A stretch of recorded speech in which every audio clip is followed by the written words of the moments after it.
Hello everyone, today is all about solving a KenKen problem.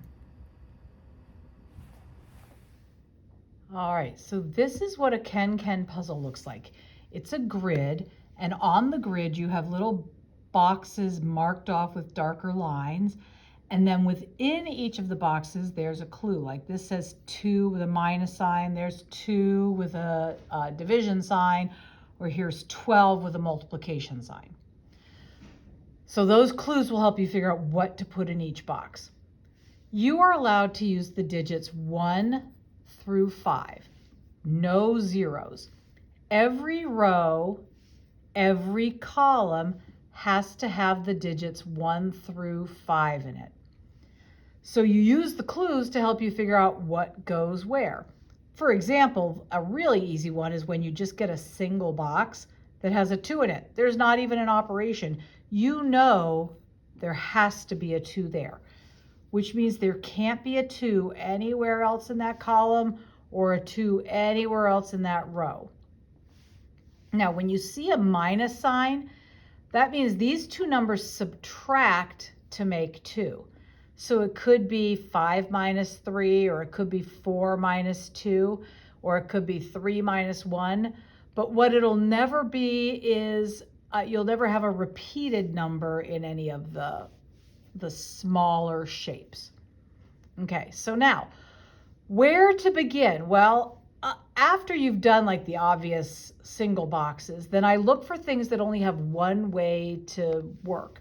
So for example, to take two numbers and subtract to make 4, the only way you can do it using the digits 5, 4, 3, 2, and 1 is to do 5 minus 1. Because if you put a 4 in here, you'd have to have a 0, and you're not allowed.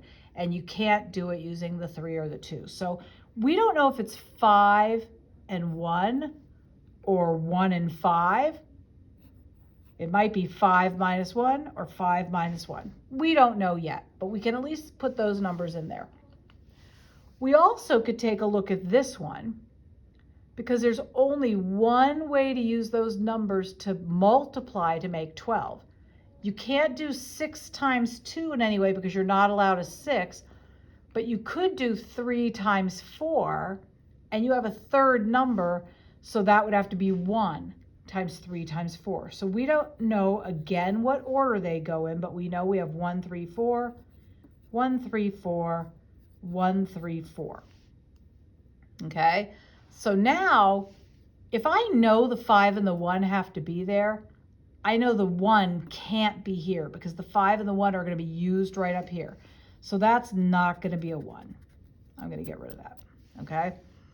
So now if I know that these are going to use up the 1s and the 3s and the 4s, these have to be 2 and 5, 2 and 5.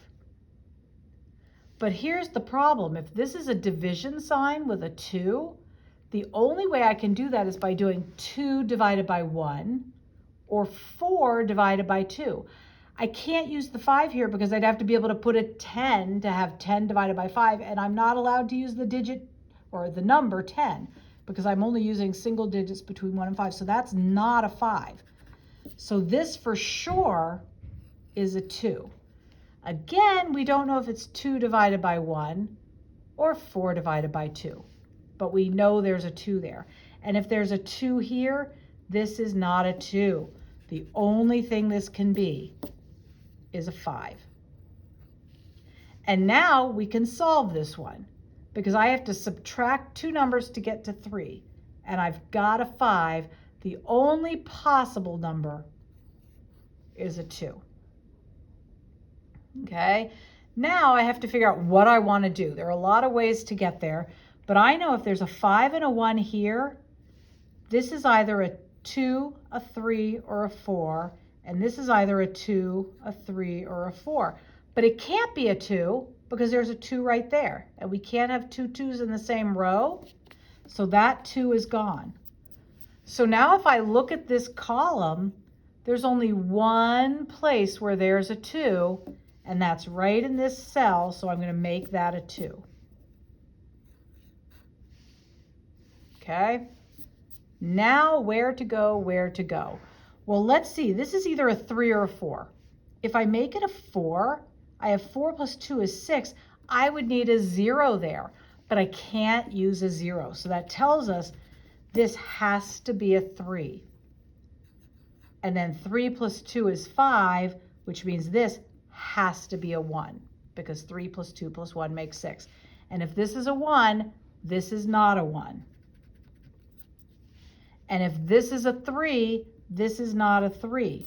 That means this has to be a 4. It's the only thing we haven't erased. So this is definitely a 4. And if that's a 4, this becomes a 3. So if that's 3 times 4 is 12, the only thing times 12 that's going to equal 12 is if we keep this a 1. Whoops. All right. Now, where to go from here? Here's 1, 2, 3. That means this has to be 4 and 5. I don't know which order yet, but we know those are the numbers that potentially could go there. Let's see. If I know this is 2 and 3, I know the other numbers here have to be 1, 4, and 5.